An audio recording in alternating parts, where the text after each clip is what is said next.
selamat pagi pemirsa. Apa kabar Anda hari ini? Selama beberapa menit ke depan, Smarata TV akan memberikan informasi inovatif dan terkini seputar pariwisata Indonesia, spesial Kota Spirit of Java.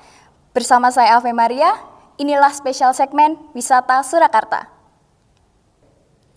Pemirsa, sudahkah Anda mendengar istilah radio kambing? Ya, radio ini memang memiliki sejarah yang berhubungan dengan kambing. Dan radio ini juga lahir ketika Perang Gerilya melawan Belanda. Bagaimana kisah selengkapnya? Berikut liputannya untuk Anda.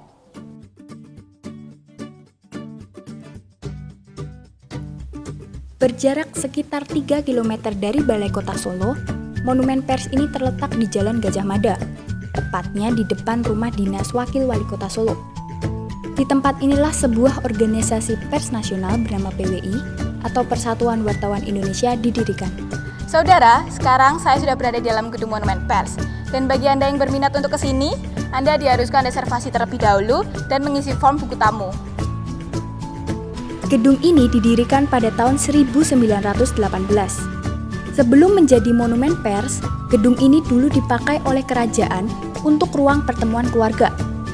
Namun, pada tanggal 9 Februari 1946, gedung ini dialihfungsikan sebagai tempat pertemuan para wartawan seluruh Indonesia. Ya pemirsa, inilah wujud atau penampakan dari radio kambing.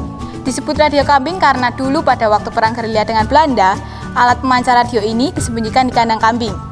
Sekarang, alat pemancar ini sudah diabadikan di Monumen Pers dan menjadi saksi sejarah bahwa pers merupakan jembatan informasi kemerdekaan Indonesia. Hidup Kewartaan Indonesia. Kini, Monumen Pers sudah kembali dibuka setelah pemerintah menurunkan level PPKM. Jadi, tunggu apa lagi? Jika pemirsa berkunjung ke Solo, silahkan mampir ke monumen bersejarah ini. Ya, pemirsa, kita beralih ke wisata selanjutnya. Anda pasti sering mendengar istilah kota budaya, bukan? Ya, istilah tersebut pantas diberikan untuk kota Solo. Salah satu wisata budaya yang ada di kota Solo adalah Keraton Kasunanan Surakarta.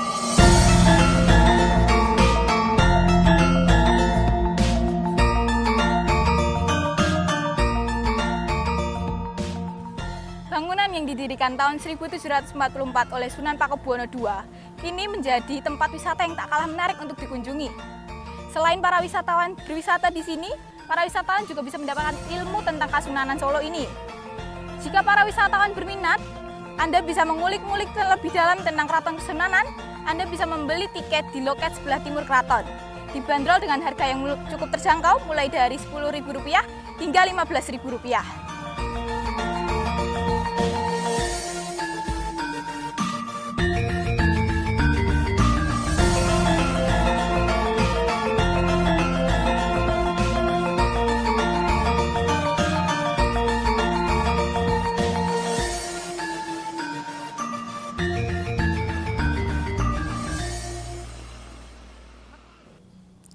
Setelah puas berwisata ke keraton, selanjutnya saya akan memberi rekomendasi Anda untuk berkunjung ke Masjid Agung Solo. Masjid yang selesai digarap pada tahun 1768 ini merupakan masjid jami atau masjid yang dibuka untuk umum. Untuk penjelasan selengkapnya, sudah ada reporter kami di lapangan, Teresia Sandi. Halo Tere. Iya, halo juga Ave dari studio. Gimana nih tadi keliling Solo? Luar biasa nih Ve, seru sekali kota Solo ini. Ternyata kota Solo memiliki banyak sekali tempat wisata yang menarik. Wah, seru sekali ya. Oh ya, sekarang berada di mana ini? Mungkin bisa dijelaskan kepada pemirsa di rumah. Iya, baik Ave. Nah pemirsa, sekarang ini saya sudah berada di dalam area Masjid Agung. Masjid ini merupakan salah satu saksi sejarah perkembangan Islam di Pulau Jawa. Seperti yang pemirsa lihat sendiri, suasananya sekarang cukup ramai. Para warga sekitar dan wisatawan datang untuk melaksanakan ibadah ataupun sekedar beristirahat. Halo Tere, halo juga Ave di studio. Ya, pemirsa, saya sekarang sudah bersama Pak Muhtarom yang sebagai takmir Masjid Agung Surakarta. Selamat siang Bapak. Selamat siang. Bisa tolong dijelaskan untuk tentang sejarah dari Masjid Agung ini Pak? Ya. Masjid Agung Surakarta itu bagian integral dengan keberadaannya Keraton Surakarta, yaitu sebagai kerajaan Islam terakhir pindahnya Keraton Kartasura ke Surakarta pada tahun 1745. Pindahnya keraton itu termasuk di dalamnya adalah struktur Masjid Agung, walaupun waktu itu masih belum besar seperti ini ya. Kemudian baru PB3 itu merenovasi lebih besar tahun 1757 ya, 57.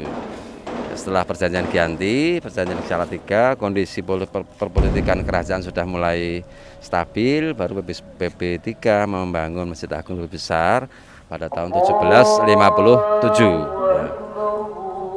Kalau untuk pengunjung dari wisatawan ini, kalau di saat pandemi itu apakah sama juga dengan biasanya, Pak? Ya tentu karena pandemi tentunya kan mobilitas orang dulu terbatas, kemudian sistem perjalanan juga diatur, kemudian harus sesuai dengan prokes, tentu juga sangat mempengaruhi tingkat kunjungan di Masjid Agung Surakarta. Ada sih ada, cuma berkurang. Tentu yang kedua, kami menerima kunjungan dari wisatawan religi pun juga harus sesuai dengan prokes yang ditetapkan pemerintah. Jangan sampai Masjid Agung menjadi klaster baru dalam penyebaran COVID-19 ini. Karena ini pemerintah sudah menurunkan level PPKM, apakah ada pesan-pesan untuk menarik pengunjung lagi untuk datang ke Masjid Agung atau gimana, Pak? Ya, tentu alhamdulillah kita sangat bersyukur kondisi saat ini sudah masuk level 2 ya. Mudah-mudahan nanti menjadi level 1 dan sudah netral, 0 ya. Mudah-mudahan kembali normal lagi. Harapan kita semoga Masjid Agung ini bisa dimanfaatkan oleh semuanya. Karena ini Masjid Agung bagian dari aset sejarah, aset bangsa, aset kita, aset negara yang perlu kita lestarikan, baik dari sisi bangunan maupun dari sisi eksistensi keberadaan fungsi Masjid Agung itu sendiri dalam membina, memfasilitasi, kemudian memberdayakan umat secara keseluruhan, dan Masjid Agung juga menjadi pemersatu umat secara keseluruhan, tidak membeda-bedakan suku, bangsa, agama apapun, bisa difasilitasi di Masjid Agung Surakarta.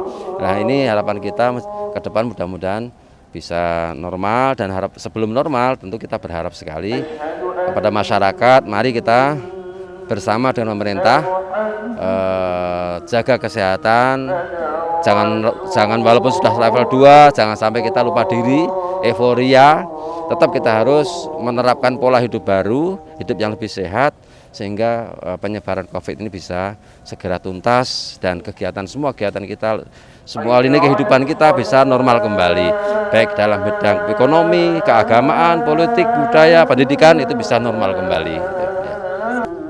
Sekian wawancara dengan Pak Muhtarom selaku Takmir Masjid Agung Surakarta. Saya Teresia, kembali ke studio. Tidak puas jika kembali pulang tidak membawa oleh-oleh, terutama saat Anda berkunjung ke Solo. Salah satu pusat oleh-oleh kota Solo berada di Pasar Klewer.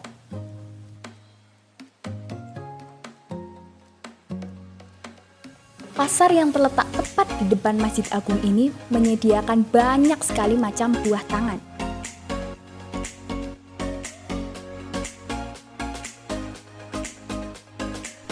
Ya pemirsa, itulah tadi beberapa rekomendasi wisata di Kota Budaya Solo ini. Bagaimana? Menarik bukan?